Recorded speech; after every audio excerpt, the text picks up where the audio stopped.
Hi everybody, I hope you're having a great day. In this video I'm going to be covering Groot. He made his very first appearance in Tales to Astonish, issue number 13, in November of 1960. But his current version made his first appearance in Annihilation Conquest, Star-Lord issue number 1, in September of 2007.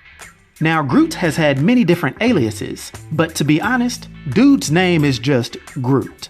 And he's one of the very last known members of an alien species known as Flora Colossi from Planet X, which was the capital of the branch worlds.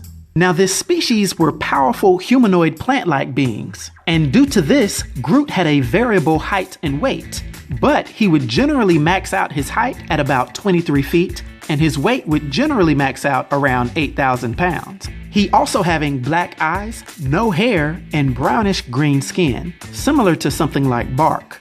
Like most others of his species, Groot possessed an advanced healing factor, being able to repair extensive damage at will, which includes regrowing limbs, as well as completely regrowing his own body from just a sprig, after he was seemingly killed on at least 3 occasions.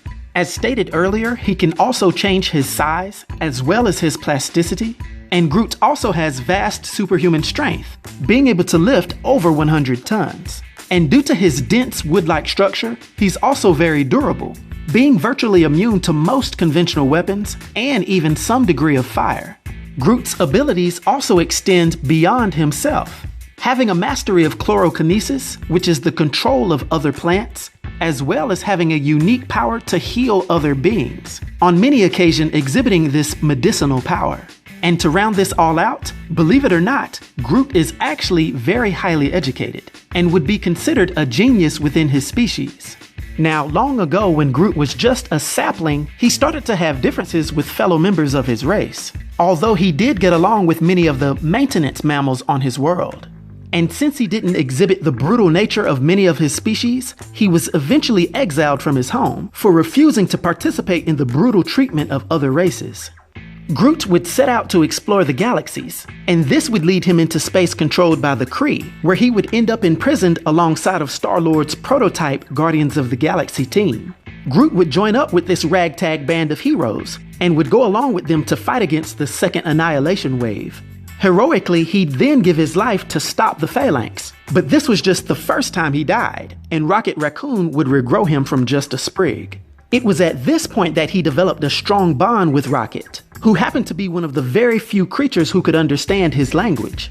Groot would go on to have countless adventures with the Guardians, battling against Mojo and Thanos, just to name a very few. He even had a stint where he was bonded with the Venom symbiote. So as you can see, this guy gets around. And after an unfortunate encounter with the cosmically powerful Elder of the Universe known as the Gardener, Groot was completely destroyed again, although his trusty buddy Rocket was able to leave with a splinter of him again. This piece would regrow, and when he and his buddies battled with the Gardener again, and he got close enough, Groot used his powers to remove the poison from the Gardener's body that drove him mad. And in return for this act of kindness, the Gardener gave Groot the ability to speak in complete sentences, this letting far more people understand him. Now, for his powers and abilities, and his influence on the Marvel Universe, for my 1 to 10 rating, I'll give Groot a rating of 8, which is an unforgettable rating. I hope everyone enjoyed this video. I'll talk to you next time. Be sure to like and subscribe to The New Sage.